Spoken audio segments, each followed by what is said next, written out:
Guys welcome back. ಎಲ್ಲರೂ ಹೇಗಿದ್ದೀರಾ? ಎಲ್ಲರೂ ಚೆನ್ನಾಗಿದ್ರೆ ಅನ್ಕೊಂಡಿದ್ದೀನಿ. ಎಲ್ಲ ಹೊಸದಾಗಿ ನನ್ನ ಚಾನಲ್ನ ನೋಡ್ತಾ ಇದ್ದೀರಾ, ಪ್ಲೀಸ್ ಸಬ್ಸ್ಕ್ರೈಬ್ ಮಾಡ್ಕೊಳ್ಳಿ, ಹಾಗೆ ಬೆಲ್ ಐಕಾನ್ ಕೂಡ ಪ್ರೆಸ್ ಮಾಡ್ಕೊಳ್ಳಿ. ಇವತ್ತಿನ ವಿಡಿಯೋದಲ್ಲಿ ಗರ್ಭಿಣಿ ಸ್ತ್ರೀಯರಿಗೆ ಸ್ನಾನ ಅನ್ನೋದು ತುಂಬಾನೇ ಮುಖ್ಯ ಅಲ್ವಾ? ಪ್ರೆಗ್ನೆಂಟ್ ಆದ್ಮೇಲಂತೂ ಸ್ವಲ್ಪ ಡಿಫ್ರೆನ್ಶಿಯೇಟ್ ಆಗೇ ಆಗುತ್ತೆ. ಯಾಕೆ ಅಂದ್ರೆ ಹೊಟ್ಟೆ ಬೆಳೀತಾ ಬೆಳೀತಾ ನೆವೆ ಅನ್ನೋದು ಸ್ಟಾರ್ಟ್ ಆಗುತ್ತೆ, ವೆಜನಲ್ ಪೇನ್ ಆಗುತ್ತೆ, ಥ್ರಸ್ಟ್ ಇರುತ್ತೆ, ಸ್ಕಿನ್ ಇರಿಟೇಷನ್ ಆಗ್ತಿರುತ್ತೆ. ನಾರ್ಮಲ್ ಆಗಿ ನಾವು ಸ್ನಾನ ಮಾಡೋದಕ್ಕೂ ಮತ್ತೆ ಕನ್ಸೀವ್ ಆದ್ಮೇಲೆ ಸ್ನಾನ ಮಾಡೋದಕ್ಕೂ ತುಂಬಾನೇ ಡಿಫ್ರೆನ್ಸ್ ಇರುತ್ತೆ. ಮತ್ತೆ ಅದನ್ನ ತುಂಬಾನೇ ಕೇರ್ಫುಲ್ ಆಗಿ ಹ್ಯಾಂಡಲ್ ಮಾಡ್ಬೇಕಾಗುತ್ತೆ. ನಾನು ಹೇಳುವಂತ ಕೆಲವೊಂದು ಟಿಪ್ಸ್ ಗಳನ್ನ ನೀವು ಫಾಲೋ ಮಾಡಿದ್ರೆ ನಿಮ್ಗೆ ನೆವೆ ಆಗುವಂತದ್ದು, ವೆಜನಲ್ ಪೇನ್ ಆಗುವಂತದ್ದು, ಇದನ್ನೆಲ್ಲ ಆಲ್ಮೋಸ್ಟ್ ನೀವು ಕಡಿಮೆ ಮಾಡ್ಕೊಳ್ಬಹುದು. ಮತ್ತೆ ಕೆಲವರು ಡಲ್ ಆಗ್ಬಿಡ್ತಾರೆ, ಗ್ಲೋಯಿಂಗ್ ಹೇಗಾಗೋದು ಅನ್ನೋದು ಕೂಡ ನಾನು ನಿಮ್ಗೆ ತಿಳಿಸ್ಕೊಡ್ತೀನಿ. ನೀವು ಸ್ನಾನ ಮಾಡಕ್ ಹೋಗ್ತಿದ್ದೀರಾ ಅಂತ ಹೇಳಿದಾಗ ಒಂದ್ 1/4 ಗಂಟೆ ಮುಂಚೆ ಒಂದ್ ಬೌಲ್ ಅಲ್ಲಿ ಕಡಲೆ ಹಿಟ್ಟನ್ನ ತಗೊಳ್ಳಿ. ಕಡಲೆ ಹಿಟ್ಟು ನಿಮ್ ಸ್ಕಿನ್ ಅನ್ನ ತುಂಬಾನೇ ಸ್ಮೂತ್ ಮಾಡುತ್ತೆ, ಮತ್ತೆ ಡ್ರೈನೆಸ್ ಇಂದ ಬಿಡುಗಡೆನ ಕೊಡುತ್ತೆ, ಮತ್ತೆ ಸ್ಕಿನ್ ತುಂಬಾನೇ ಸ್ಮೂತ್ ಅಂಡ್ ಮಾಯಿಶ್ಚರೈಸ್ ಆಗಿರುತ್ತೆ. ನೀವು ಒಂದು 4 ಟೇಬಲ್ ಸ್ಪೂನ್ ಆಗೋಷ್ಟು ಕಡಲೆ ಹಿಟ್ಟನ್ನ ತಗೊಂಡು ಮತ್ತೆ 1 ಚಮಚ ಆಗೋಷ್ಟು ಮುಲ್ತಾನಿ ಮಿಟ್ಟಿನ ತಗೊಳ್ಳಿ. ತುಂಬಾನೇ ಒಳ್ಳೇದು. ಸ್ಕಿನ್ ಕೂಲ್ನೆಸ್ಗೆ ಮತ್ತೆ ಬ್ರೈಟ್ ಮಾಡ್ಲಿಕ್ಕೂ ಕೂಡ ತುಂಬಾನೇ ಸಹಾಯ ಮಾಡುತ್ತೆ.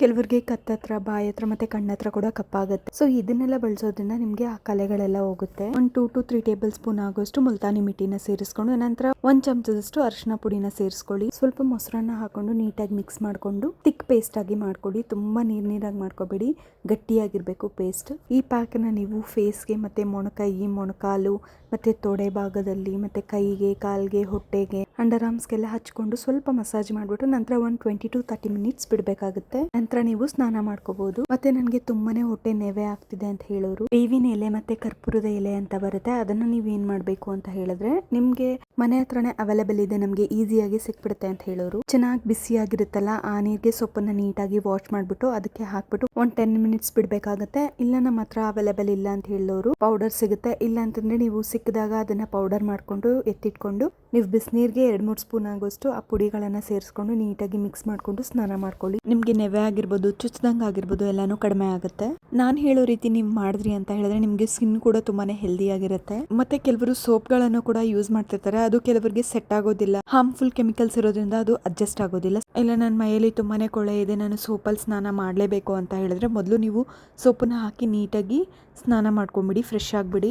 ನಂತರ ಈ ಪೇಸ್ಟ್ ಅನ್ನ ಅಪ್ಲೈ ಮಾಡ್ಕೊಂಡು ನೀಟಾಗಿ ಮಸಾಜ್ ಮಾಡ್ಕೊಂಡು 5 ಮಿನಿಟ್ಸ್ ಬಿಟ್ಟು ನೀವು ಹಾಗೆ ಸ್ನಾನ ಮಾಡ್ಕೊಳ್ಳಿ. ಇದನ್ನ ಮಾಡಿದ್ಮೇಲೆ ಮತ್ತೆ ನೀವು ಸೋಪನ್ನ ಹಾಕೋಕ್ ಹೋಗ್ಬೇಡಿ. ಯಾಕೆ ಅಂದ್ರೆ ನೀವು ಪೇಸ್ಟ್ ಅನ್ನ ಅಪ್ಲೈ ಮಾಡ್ಕೊಂಡು ಸ್ನಾನ ಮಾಡ್ಕೊಂಡಿರ್ತೀರಲ್ವಾ, ಅದರ ಅಂಶ ಎಲ್ಲ ಮೈಯಲ್ಲಿರುತ್ತೆ. ನಿಮ್ಗೆ ಸ್ಟ್ರೆಸ್ ರಿಲೀಫ್ ಆಗುತ್ತೆ, ಮತ್ತೆ ಇದ್ರ ಫ್ಲೇವರ್ ಕೂಡ ನಿಮ್ಗೆ ತುಂಬಾನೇ ಇಷ್ಟ ಆಗುತ್ತೆ. ಇದೆಲ್ಲ ನಿಮ್ ಸ್ಕಿನ್ ಅಲ್ಲಿ ಉಳ್ಕೊಳ್ಳೋದ್ರಿಂದ ಏನಾದ್ರು ಬ್ಯಾಕ್ಟೀರಿಯಾಸ್ ಇದ್ರೆ ಅಥವಾ ತುರಿಕೆ ಈ ರೀತಿ ಏನಾದ್ರು ಆಗ್ತಿದ್ರೆ ಅದನ್ನೆಲ್ಲಾನು ನಿವಾರಣೆ ಮಾಡುತ್ತೆ, ಆರಾಮ್ ಅನ್ಸುತ್ತೆ ನಿಮ್ಗೆ. ಸೊ ಹೀಗಾಗಿ ಬಿಸಿ ಬಿಸಿ ನೀರಲ್ಲಿ ಸ್ನಾನ ಮಾಡ್ಕೊಳ್ಳಿ. ಹೊಟ್ಟೆ ಮೇಲೆ ಬಿಸಿ ನೀರ್ನ ಹಾಕೊಳಕ್ ಹೋಗ್ಬೇಡಿ. ಇನ್ನು ನನ್ಗೆ ಫ್ಲೇವರ್ಫುಲ್ ಆಗಿರ್ಬೇಕು, ಚೆನ್ನಾಗಿ ಸ್ಮೆಲ್ ಬರ್ಬೇಕು ಅಂತ ಹೇಳಿದ್ರೆ ನಿಮ್ಮ ಮನೆಯಲ್ಲಿ ರೋಸ್ ಇದ್ರೆ ರೋಸ್ ಪೆಟಲ್ಸ್ ನ ತಗೊಂಡು ನೀಟಾಗಿ ವಾಶ್ ಮಾಡಿ ಬಿಸಿನೀರಲ್ಲಿ ಹಾಕೊಂಡು ಕೂಡ ನೀವು ಸ್ನಾನ ಮಾಡ್ಕೋಬಹುದು. ಆರಾಮಾಗಿ ಸ್ನಾನ ಮಾಡ್ಕೊಳ್ಳಿ. ನಿಮ್ ಟೈಮ್ ನ ನೀವು ತಗೊಂಡು ಸ್ನಾನ ಮಾಡ್ಕೊಳ್ಳಿ, ಅರ್ಜೆಂಟ್ ಮಾಡ್ಕೋಬೇಡಿ. ರಿಲ್ಯಾಕ್ಸ್ ಆಗಿ ಸ್ನಾನ ಮಾಡ್ಕೊಳ್ಳಿ. ಡೈಲಿ ಸ್ನಾನ ಮಾಡ್ಕೊಳ್ಳೋದು ತುಂಬಾನೇ ಒಳ್ಳೇದು. ವರ್ಕಿಂಗ್ ವುಮೆನ್ ಅಂತ ಹೇಳೋರು 1-1/2 ಗಂಟೆ ಫ್ರೀ ಮಾಡ್ಕೊಂಡು ಸ್ನಾನ ಮಾಡ್ಕೊಳ್ಳಿ. ಸೊ ಈ ರೀತಿ ಸ್ನಾನ ಮಾಡ್ಕೊಳ್ಳೋದ್ರಿಂದ ನಿಮ್ಗೆ ಹೊಟ್ಟೆ ಮೇಲಾಗಿರುವಂತ ತುರಿಕೆ ಆಗಿರ್ಬೋದು, ಬೆವರು, ಸ್ಮೆಲ್ ಆಗಿರ್ಬೋದು, ಫ್ರೆಶ್ನೆಸ್ ಇರೋದಿಲ್ಲ, ನಿಮ್ಗೆ ಸ್ಟ್ರೆಸ್ ಅನ್ಸ್ತಿರುತ್ತೆ. ಸೊ ಹೀಗಾಗಿ ನೀವು ಸ್ನಾನ ಮಾಡ್ಕೊಳ್ಳೋದ್ರಿಂದ ಫ್ರೆಶ್ನೆಸ್ ಆಗಿರ್ತಾರೆ, ನಿಮ್ ಸ್ಕಿನ್ ಕೂಡ ತುಂಬಾನೇ ಹೆಲ್ದಿ ಆಗಿರುತ್ತೆ. ನೀವೇ ಮನೆಯಲ್ಲಿ ನಿಮಗೆ ಗೊತ್ತಿರುವಂತ ಕೆಮಿಕಲ್ ಫ್ರೀ ಆಗಿರುವಂತದನ್ನ ಯೂಸ್ ಮಾಡ್ಕೊಂಡು ಹೊಟ್ಟೆ ಮೇಲೆ ಹಾಕೊಂಡು ಮಸಾಜ್ ಮಾಡ್ಕೊಳ್ಳೋದು, ಫೇಸಿಗೆ ಹಾಕೊಳ್ಳೋದು, ಈ ರೀತಿ ಮಾಡೋದ್ರಿಂದ ನಿಮ್ಗೆ ಸ್ಕಿನ್ ಕೂಡ ತುಂಬಾನೇ ಹೆಲ್ದಿ ಆಗಿರುತ್ತೆ. ಮತ್ತೆ ಗುಳ್ಳೆಗಳು ಬರೋದಾಗಿರ್ಬೋದು, ರ್ಯಾಶಸ್ ಆಗ್ಬೋದು, ಇದು ಯಾವ್ದೋ ಆಗೋದಿಲ್ಲ. ಟರ್ಮರಿಕ್ ಯೂಸ್ ಮಾಡೋದ್ರಿಂದ ಗ್ಲೋ ಆಗೋದಕ್ಕೆ ಮಾತ್ರ ಅಲ್ಲ, ಟರ್ಮರಿಕ್ ಯೂಸ್ ಮಾಡೋದು ಬ್ಯಾಕ್ಟೀರಿಯಾನ ಸಾಯಿಸುತ್ತೆ, ಮತ್ತೆ ಇನ್ಫೆಕ್ಷನ್ಸ್ ಆಗದೆ ಇರೋ ರೀತಿ ಕಾಪಾಡ್ಕೊಳ್ಳುತ್ತೆ. ಈ ರೀತಿ ನೀವು ಮಾಡಿ ನೋಡಿ, ನಿಮ್ಗೆ ಡಿಫ್ರೆನ್ಸ್ ಗೊತ್ತಾಗುತ್ತೆ, ನಿಮ್ಗೆ ಫ್ರೆಶ್ನೆಸ್ ಆಗುತ್ತೆ. ನಿಮ್ಗೆ ಏನಾದ್ರು ಮೈಂಡಿಗೆ ಕಸಿ ಬಿಸಿ ಆಗ್ತಿರ್ಬೋದು, ಏನೇ ಹಿಂಸೆ ಅನಿಸ್ತಿದ್ರು ಈ ರೀತಿ ಮಾಡ್ಕೊಳ್ಳಿ. ನಿಮ್ಗೆ ನೀವು ಟೈಮ್ ಕೊಟ್ಕೊಂಡು ಮಾಡ್ಕೊಳ್ಳೋದ್ರಿಂದ ತುಂಬಾನೇ ಹೆಲ್ಪ್ ಆಗುತ್ತೆ. ಸೊ ವಿಡಿಯೋ ನಿಮ್ಗೆ ಇಷ್ಟ ಆಗಿದೆ ಅನ್ಕೊಂಡಿದ್ದೀನಿ. ಇದೇ ರೀತಿ ಯೂಸ್ಫುಲ್ ವಿಡಿಯೋಸ್ಗಾಗಿ ನನ್ನ ಚಾನಲ್ನ ಸಪೋರ್ಟ್ ಮಾಡೋದನ್ನ ಮರಿಬಿಡಿ. Thank you.